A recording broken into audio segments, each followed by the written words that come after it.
Shalom sahabat John Pregador. Senang sekali bisa bertemu kembali dengan sahabat di channel ini. Terima kasih sahabat sudah mendukung channel ini sampai hari ini. Saya berdoa kepada Tuhan, kiranya Tuhanlah yang membalas dan memberkati kita semua. Pada kesempatan kali ini kita akan dilayani oleh seseorang yang tentu pasti akan memberkati kita. Oleh sebab itu, mari kita dengarkan baik-baik pesan yang akan dibagikan. Bila perlu kita catat dan kita bagikan kepada orang-orang yang kita kasihi, sehingga mereka juga mendapat berkat seperti kita. Baiklah, langsung saja kita dengarkan pesan penting yang akan memberkati kita semua oleh seorang yang dipakai Tuhan luar biasa. Namun sebelumnya, mari kita berdoa. Tuhan, terima kasih buat kesempatan kali ini kami akan mendengarkan sesuatu pesan yang sangat penting yang tentu pasti akan memberkati kami. Berkatilah hambamu ini, anakmu ini, sehingga boleh menyampaikan isi hatimu dengan baik, dan berkati pendengar setia John Pregador. Terima kasih Tuhan, kami siap mendengarkan pesan penting ini. Demi nama Yesus. Amin.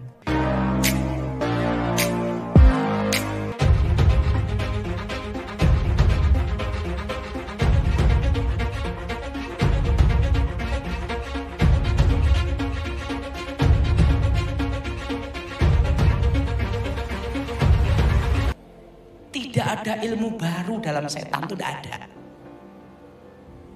Perlu tahu. Alkitab mengatakan ada namanya perburuan, betul? Betul? Kedua, persembahan sulung, betul? Betul? Persembahan apa? Persembahan sulung.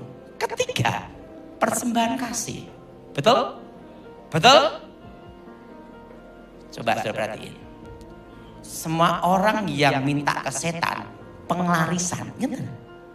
Orang yang minta ke setan penglarisan, minta pesugihan, itu ada aturannya. Hasil pertama dalam 1 tahun itu diberikan ke orang-orang miskin dan tempat ibadah. Makanya orang yang minta pesugihan itu orang yang suka nolong-nolong orang. Karena ada hukumnya. Orang yang menaruh belas kasihan ke orang-orang miskin sesungguhnya memiutangi Tuhan. Dan hukum ini berlaku bukan hanya untuk orang Kristen, semua umat manusia.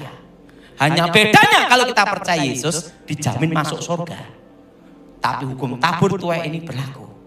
Sudah perhatiin perang antar dukun. Kalau pasien terkena ilmu hitam, kena santet guna-guna, langkah seorang dukun nomor 1 itu ada. Dibikin bacaan selamatan dulu. Tujuannya apa? Supaya orang-orang miskin makan. Kalau orang-orang miskin ini makan, terjadilah hukum takdir.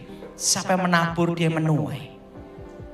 Makanya kalau orang ribut-ribut tentang perpuluhan, itu goblok. Kenapa? Kalah sama setan. Setan aja tahu. Dan yang kedua, kalau orang minta penglarisan pesugihan setiap akhir tahun dalam penghasilan 1 bulan harus ngasihkan ke orang-orang miskin dan tempat ibadah.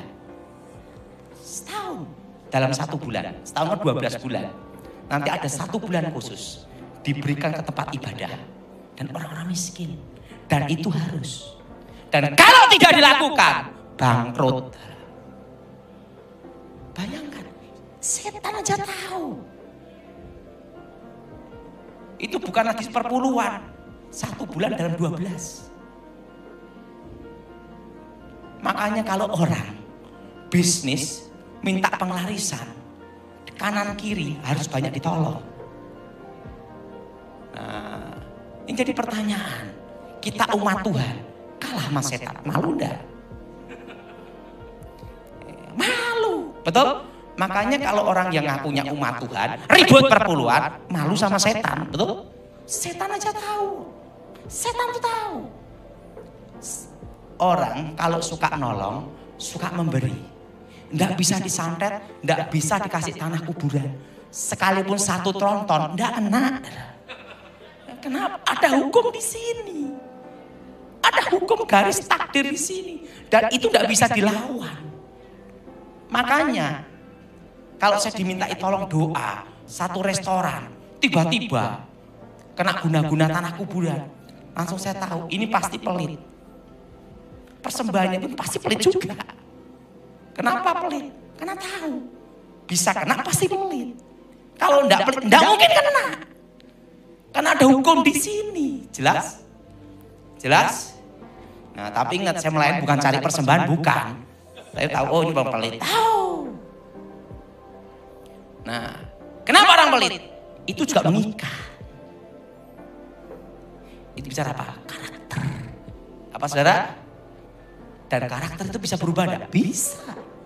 Dengan niat dan keputusan. Betul?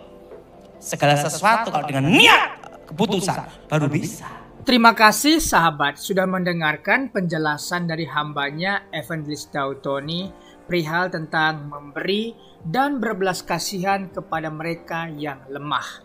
Tentunya ada pahala, ada berkat khusus bagi mereka yang melakukan yang namanya memberi, berbelas kasihan kepada mereka yang membutuhkan. Tidak hanya perlindungan Tuhan, bahkan iblis dengan kekuatan apapun tidak akan bisa menembus benteng orang yang suka memberi dan dermawan. Selanjutnya kita akan membahas tentang makna dari menaruh belas kasihan kepada orang yang membutuhkan. Belas kasihan adalah sikap empati dan kepedulian yang ditunjukkan kepada orang yang lemah. Di dalam agama, menaruh belas kasihan dianggap sebagai perbuatan yang mulia. Pengertian belas kasihan. 1. Penuh kasih. Belas kasihan adalah sikap penuh kasih yang mendorong untuk membantu orang yang membutuhkan. 2. Peduli. Belas kasihan bermakna juga menjadi perhatian dan peduli terhadap derita orang lain. 3. Pengampunan. Belas kasihan mencakup pengampunan dan melupakan kesalahan orang lain. Jadi ada 3 hal pengertian belas kasihan. Penuh kasih, peduli, dan pengampunan. Tujuan menaruh belas kasihan. 1. Pemberdayaan. Belas kasihan membantu orang lemah untuk bangkit dan mencapai potensinya. 2. Kesejahteraan. Tujuan belas kasihan adalah menciptakan kondisi kesejahteraan bagi semua orang. 3. Menggugah hati. Belas kasihan bertujuan untuk menggugah hati dan menimbulkan kesadaran akan penderitaan orang lain. Inilah tujuan menaruh belas kasihan kepada seseorang. Adanya pemberdayaan, kesejahteraan, dan menggugah hati. Contoh perlakuan belas kasihan kepada orang yang lemah. Pertama, pemberian makanan. Berbagi makanan dengan mereka yang kelaparan adalah salah satu bentuk belas kasihan yang nyata. Berdonasi kepada mereka yang membutuhkan. 2. Relawan.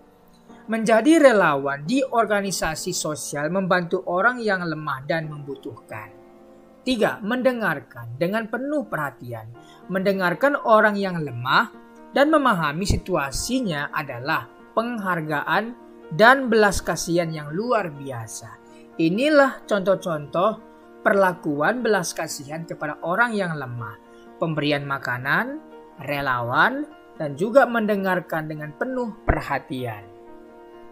Konsekuensi bagi mereka yang tidak menaruh belas kasihan. Pertama, kehilangan kemanusiaannya. Artinya perikemanusiaannya tentu semakin terkikis. Tidak menunjukkan belas kasihan membuat seseorang kehilangan kepekaan dan penderitaan orang lain. 2. Ketidakadilan. Tanpa belas kasihan, dunia menjadi tempat yang tidak adil bagi mereka yang membutuhkan pertolongan. 3. Kesulitan emosional. Tidak menaruh belas kasihan dapat menyebabkan kesulitan emosional dan merusak jiwa seseorang.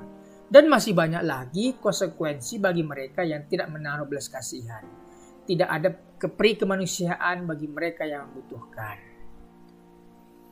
Hubungan belas kasihan dengan Tuhan.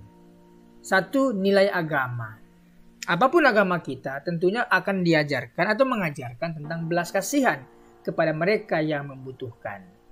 Belas kasihan merupakan inti dari semua ajaran agama yang menekankan pentingnya saling membantu dan memperhatikan sesama. 2. Pertolongan ilahi. Tuhan memberikan pertolongan kepada mereka yang menunjukkan dan menaruh belas kasihan kepada orang yang lemah. 3. Keberkahan. Dalam banyak agama, menaruh belas kasihan dianggap sebagai pintu berkah hidup. Jadi, itulah hubungan belas kasihan dengan Tuhan. Pertama, itu merupakan nilai agama, nilai luhur. 2. Pertolongan ilahi. 3. Keberkahan bagi mereka yang melakukannya. Balasan atas perbuatan belas kasihan. Pertama, berlimpah berkah. Orang yang memberi tidak akan pernah rugi, tidak akan pernah miskin. Tapi mereka yang kaya, yang menyimpan harta, tidak akan merasa puas dengan apa yang mereka miliki. Tapi kita yang suka memberi akan mendapat keberlimpahan berkat. Perbuatan belas kasihan akan menghasilkan berkat yang melimpah bagi mereka yang melakukannya. 2. Kelegaan batin. Orang yang menaruh belas kasihan akan merasakan kelegaan batin dan kedamaian dalam pikiran dan hati. Karena mereka pasti akan mendapat doa dari mereka yang menerima. Ingat satu kata bijak bahwasanya apabila kita memberi, jangan pernah ingat apa yang kita beri. Yang kedua, apabila kita menerima, jangan pernah lupa kepada mereka yang memberi. Ini adalah hukum tentang tabur tuai, tentang memberi. Selanjutnya, penerimaan kasih sayang. Tuhan akan memberikan kasih sayang bagi mereka yang menunjukkan belas kasihan dalam kehidupan sehari-hari. Jadi inilah balasan atas perbuatan belas kasihan yang kita lakukan. Pertama, kita tidak pernah kekurangan berkat. Artinya berlimpah berkat. 2. Kelegaan dalam batin kita. Kita tenang, kita damai. Ketiga, kita menerima kasih sayang dari mereka yang kita sayangi. Kesimpulan dan pesan utama. Menaruh belas kasihan kepada orang yang lemah adalah tindakan yang memiliki makna mendalam dan menjalani hubungan yang erat dengan Tuhan. Dengan menunjukkan belas kasihan, kita menciptakan dunia yang lebih baik dan kemanusiaan yang lebih besar. Inilah yang akan kita terima, kebaikan-kebaikan dari orang yang kita kasihi. 2. Tentunya kebaikan dan pujian dari Tuhan kita yang kita sembah di dalam nama Yesus.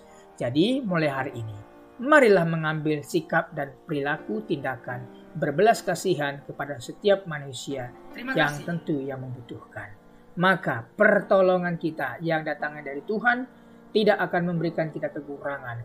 Bahkan kita diberikan kelebihan dan keberkahan. Terima kasih. Apabila ada saran dan komentar, silahkan tinggalkan di bawah kolom komentar di bawah video ini. Terima kasih, Tuhan Yesus memberkati. Terima kasih sahabat sudah mengikuti dan menyaksikan tayangan kami hari ini. Saya yakin dan percaya kita pasti diberkati melalui tayangan hari ini. Sahabat, bila diberkati dengan tayangan kami, marilah kita dengan murah hati share video ini kepada teman-teman kita yang lain, agar mereka juga tidak kehilangan informasi dan mereka juga diberkati. Diberkati untuk memberkati. Sahabat John Pregador, banyak sekali pelajaran yang kita bisa ambil dari sesi hari ini. Catatlah baik-baik poin-poin yang telah disampaikan, simpan dalam hati, dan diaplikasikan dalam kehidupan sehari-hari. Saya yakin dan percaya itu bisa menjadi pelajaran dan rema buat kita, sekaligus membuat kita bijaksana dan bertanggung jawab dalam menjalani kehidupan ini. Sahabat John Pregador, apapun yang terjadi dalam kehidupan ini, tetaplah percaya kepada Tuhan, bersandar kepada Tuhan, pegang firman Tuhan. Karena firman Tuhan adalah pedoman hidup kita yang menuntun kita kepada jalan yang benar, yang membawa kita kepada keselamatan yang kekal. Jadi sahabat, mari kita mempergunakan waktu ini sebaik-baiknya. Selama hidup, selama masih diberikan kesempatan untuk berkarya, mari kita beri yang terbaik kepada Tuhan. Sahabat, apabila engkau dalam kesusahan, ingatlah firman ini. Marilah kepadaku semua yang letih lesu dan berbeban berat, aku akan memberikan kelegaan kepadamu. Pikulah kuk yang kupasang dan belajarlah kepadaku, karena aku lemah lembut dan rendah hati, dan jiwamu akan mendapatkan ketenangan. Diberkati orang yang mengandalkan Tuhan, yang menaruh harapannya kepada Tuhan. Ia akan seperti pohon yang ditanam di tepi air, yang merambat akar-akarnya ke tepi batang air, dan yang tidak mengalami datangnya panas terik, yang daunnya tetap hijau, yang tidak khawatir dalam tahun kering, dan yang tidak berhenti menghasilkan buah. Janganlah takut sebab aku menyertai engkau. Janganlah bimbang sebab aku ini Allahmu. Aku akan meneguhkan, bahkan akan menolong engkau. Aku akan memegang engkau dengan tangan kananku yang membawa kemenangan. Sebab aku ini mengetahui rancangan-rancangan apa yang ada padaku mengenai kamu. Demikianlah firman Tuhan, yaitu rancangan damai sejahtera dan bukan rancangan kecelakaan, untuk memberikan kepadamu hari depan yang penuh harapan. Tuhan memberkati engkau dan melindungi engkau. Tuhan menyinari engkau dengan wajahnya dan memberikan engkau kasih karunia. Tuhan menghadapkan wajahnya kepadamu dan memberikan engkau damai sejahtera. Tetaplah berpegang pada janji Tuhan. Diberkati sahabat John Pregador dimanapun berada. Pekerjaan apapun yang sedang dikerjakan, Tuhan buat berhasil. Darah Yesus buka dalam berkat, keberuntungan, keberhasilan, masa depan yang penuh harapan diberikan Tuhan kepada setiap pendengar setia John Pregador. Terima kasih, Tuhan Yesus memberkati. Mari kita berdoa. Tuhan Yesus, terima kasih buat hari ini. Kami percaya setiap hari adalah hari yang baik Engkau berikan kepada kami. Dan hari ini pun kami merasakan kebaikan Tuhan dan tidak ada alasan kami untuk tidak mengucap syukur. Terima kasih sepanjang hari yang Tuhan berkati. Terima kasih renungan kabar baik yang sudah kami dengar hari ini. Diberkatilah kiranya semua pendengar setia John Pregador. Dibukakan jalan berkat, jalan keberuntungan, keberhasilan mereka. Pekerjaan mereka berhasil dan beruntung. Keluarga mereka diberkati oleh Tuhan.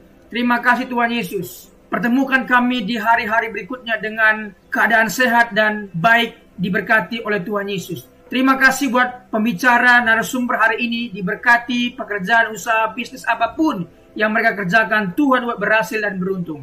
Terima kasih Tuhan Yesus. Demi nama Tuhan Yesus kami berdoa dan mengucap syukur. Haleluya. Amin.